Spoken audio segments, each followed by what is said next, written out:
Militer Israel mengumumkan jumlah tentara Israel yang tewas akibat pertempuran di Lebanon Selatan meningkat. Awalnya militer Israel mengatakan 4 prajurit tewas pada Sabtu 26 Oktober 2024.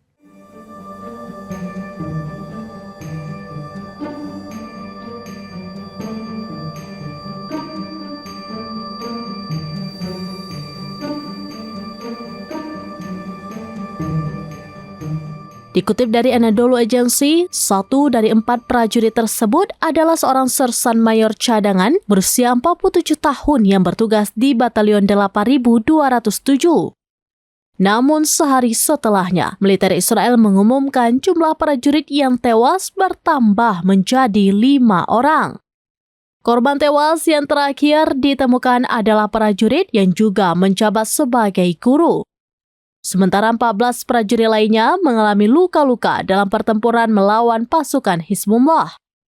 Sebelumnya, Hizbullah mengatakan pihaknya telah menargetkan kelompok infanteri Israel yang maju di kota Hula menggunakan peluru kendali. Gerakan perlawanan mengatakan sejumlah tentara Israel tewas dan terluka dalam serangan rudal itu.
Demikian informasi terkini Syederalun, saksikan terus beragam informasi lainnya. Jawab, like, dan share seluruh akun serambinews.com. Download Tribun X sekarang, menghadirkan lokal menjadi Indonesia.